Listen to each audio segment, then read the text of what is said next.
Assalamualaikum dan salam hormat. Terus bersama saya Amirah Syasha dalam 15 minit MMTV edisi 9 September 2024. Kita terus ke berita utama.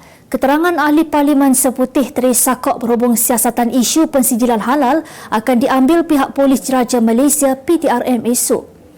Mengesahkan perkara itu, Ketua Polis Negara Tan Sri Nazaruddin Husin ketika dihubungi berkata, keterangan ahli parlimen berkenaan akan diambil oleh Unit Siasatan Jenayah Terkelas USJT Bukit Aman pada pukul 10 pagi. Kata beliau, terdapat beberapa saksi lain juga akan dipanggil bagi membantu siasatan, termasuk pihak Jabatan Kemajuan Islam Malaysia JAKIM. Siasatan akan dilakukan mengikut prosedur operasi standard SOP melibatkan isu berkaitan raja, agama, kaum dan kaum 3R. Terdahulu, Perdana Menteri Datuk Seri Anwar Ibrahim menyatakan kenyataan dikeluarkan Teresa dalam isu pensijilan halal tidak diwakili pendirian kerajaan dan kenyataan naib Presiden DAP itu hanya mencetuskan kontroversi yang tidak relevan kepada masyarakat di negara ini. Dalam perkembangan berkaitan, Teresa turut mendakwa kenyataannya berhubung hal itu disalah erti hingga mendatangkan banyak salah faham dan menyebabkan beliau didakwa tidak memahami Islam serta tidak menyokong pensijilan tersebut. Polis masih menjalankan siasatan berhubung dakwaan Global Ikhwan Sunnah Berhad GISB terpalit dengan isu berkaitan agama dan eksploitasi kanak-kanak. Ketua Polis Negara Tan Sri Nazaruddin Husin berkata pihaknya masih menjalankan siasatan berhubung kes berkenaan. Sabtu lalu, Polis Diraja Malaysia PDRM mengesahkan terdapat 4 laporan di Selangor bahawa syarikat tersebut dikenal pasti antara 8 dalam pemantauan pihak cawangan khas SP. Sebelum ini, Jabatan Kemajuan Islam Malaysia JAKIM diarahkan mengadakan pertemuan dengan pihak CISB susulan isu yang terkait dengan syarikat berkenaan kerana disyaki terlibat dalam eksploitasi kanak-kanak dan ajaran sesat. Pada masa sama, Menteri di Jabatan Perdana Menteri Haliwal Agama Islam, Datuk Dr. Muhammad Naim Mohtar berkata pihaknya akan memberikan kerjasama penuh kepada PDRM dan pihak berkuasa agama Islam negeri-negeri dalam melakukan siasatan kepada isu yang dikaitkan dengan pihak tersebut. Ketua Setiausaha Negara KSN Tan Sri Syamsul Azri Abu Bakar akan menyampaikan amanat sulungnya esok dengan tema reformasi perkhidmatan awam. Menerusi hantaran di Facebook rasmi Jabatan Perkhidmatan Awam JPA, amanat khas itu akan disampaikan oleh Syamsul Azri pada Majlis Aspirasi Kepimpinan KSN tahun 2024 di Dewan di Seri Endun, Puspanita Pori di Putrajaya bermula pukul 2.30 petang. Tambahnya, sokongan seluruh pegawai awam dalam merealisasikan hala tuju reformasi perkhidmatan awam ketika ini adalah amat dihargai. Terdahulu, media melaporkan Syamsul Azri dilantik sebagai Ketua Setiausaha Negara yang baru berkuasa 12 Ogos lalu. Pejabat Perdana Menteri dalam kenyataan memaklumkan pelantikan itu telah diperkenan oleh Yang di-Pertuan Agong bagi menggantikan Tan Sri Muhammad Zuki Ali yang tamat kontrak perkhidmatan pada 10 Ogos lalu. Pengumuman calon Perikatan Nasional PN yang akan bertanding pada pilihan raya kecil PRK Dewan Undangan Negeri Dun Mahkota akan diadakan malam esok. Menurut maklumat yang dikongsikan oleh pihak PN kepada pihak media, pengumuman itu diadakan di bilik gerakan utama PN di Jalan Dahlia, Kampung Melayu, Kluang pada pukul 8.30 malam. Nama calon akan diumumkan oleh pengerusi PN Tan Sri Muhyiddin Yassin. Utusan Malaysia melaporkan pengumuman calon PN yang sepatutnya diadakan hari ini ditangguhkan susulan para pemimpin PN sibuk dengan sambutan hari ulang tahun ke-8 Parti Peribumi Bersatu Malaysia Bersatu serta mesyuarat kepimpinan tertinggi parti tersebut.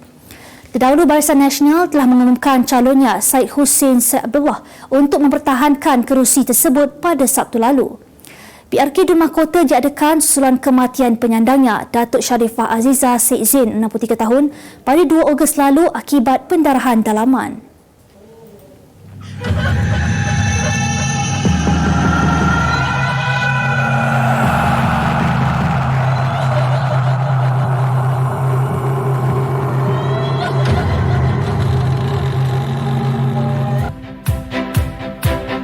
Kini pengetahuan anda tentang isu ekonomi dan pasaran. Merangkumi sektor hartanah, perniagaan, keuangan, komoditi, IKS, halal niaga dan dunia korporat. Sentiasa ikuti perkembangan ekonomi semasa di dalam dan luar negara. Semua informasi terkini hanya di hujung jari. Dapatkan edisi ringgit setiap Isnin hanya di Akhbar Utusan Malaysia.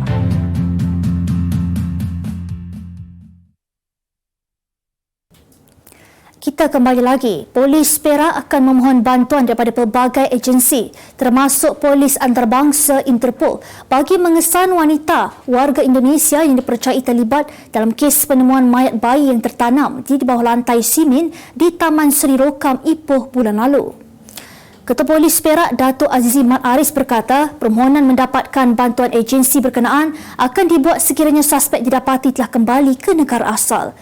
Pada 28 Ogos lalu, media melaporkan penemuan mayat bayi perempuan oleh penyewa iaitu seorang lelaki berusia 37 tahun ketika melakukan kerja-kerja pengubahsuaian sekitar pukul 11 pagi. Ketika kejadian, lelaki itu dikatakan sedang mengorek simen di hadapan ruang tempat letak kereta di pekarangan rumah sebelum menjumpai cebisan kain sarung yang tertanam dalam tanah. Lelaki terbabit kemudian menarik kain itu dan terkejut apabila menjumpai mayat kecil seperti bayi di sebalik kain berkenaan. Berikutan itu, polis merakam percakapan 4 individu bagi membantu siasatan termasuk pengadu dan pemilik rumah. Selepas timbul pelbagai spekulasi mengenai status rumah tangga pelakon Fatah Amin dan Nur Fazura, kedua pasangan itu tetap teguh berdiam diri dan membiarkan tanda tanya terus tercetus. Ibarat sudah bosan meneka situasi yang berlaku, ruangan komen di Instagram Fatah seperti diserang rasa amarah peminat dan netizen yang menggesanya untuk membuka mulut. Sebelum ini, Fazura pernah menyatakan hubungan mereka baik-baik saja. Bahkan dia mahu fokus tentang isu semasa yang berlaku di Palestin. Namun, kenyataan itu dianggap sebagai alasan yang tidak cukup solid memandangkan pelakon lelaki itu tidak melakukan perkara yang sama. Malah Fazura kini dilihat semakin kerap berkongsi petikan kata-kata Islamik melalui ruangan platform media sosial miliknya sejak kebelakangan ini. Terbaru, dia memaknai petikan Islamik menerusi ruangan Instagram Story yang menjelaskan kebaikan di sebalik sesuatu perkara yang dikurniakan oleh Sang Pencipta sama ada cepat atau lambat.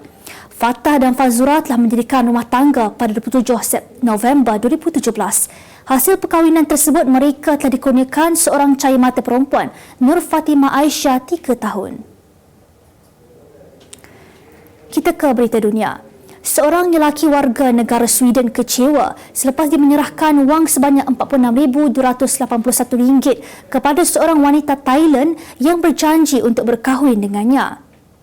Namun ternyata wanita itu sebenarnya sudah berkahwin, manakala suaminya berkhidmat sebagai seorang askar. Mangsa berkata dia berkenalan dengan wanita tempatan itu menerusi aplikasi temu janji pada 17 Jun yang lalu. Wanita berkenaan kemudian meminta mangsa memindahkan wang untuk perbelanjaan perkahwinan mereka yang dirancang berlangsung pada Ogos lalu. Lelaki tersebut kemudian memindahkan wang yang diminta menerusi akaun bank kerana cinta. Selepas menyedari dirinya ditipu, mangsa akhirnya membuat laporan polis berhubung kejadian tersebut. Sebuah rumah berhantu di Ammanford, United Kingdom terbakar secara misteri hingga menyebabkan penduduk setempat percaya bahawa ia adalah perbuatan entiti paranormal yang menghuni kediaman tersebut.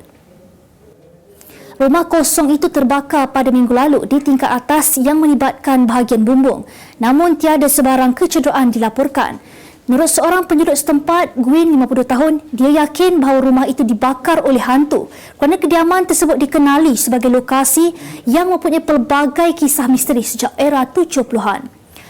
Rumah itu menjadi bualan media di UK beberapa tahun lalu apabila bekas pemiliknya Alan dan Christine Tate mendakwa sering dihantui oleh jeritan dan pelbagai bunyi misteri yang tidak dapat dijelaskan sehingga menyebabkan mereka enggan kembali ke kediaman itu. Utusan Malaysia dan Cosmo melancarkan satu lagi produk terbaru. Apa yang ada dalam Iklaneka? Ia adalah platform yang tepat dan efektif untuk mengiklan antaranya pelbagai jenis notis, catatan kosong, hartanah, tender, kenderaan, mencari wali atau waris dan pelbagai lagi. Apa yang anda cari? Semuanya ada di sini. 2 dalam 1. Layari iklaneka.utusan.com.my.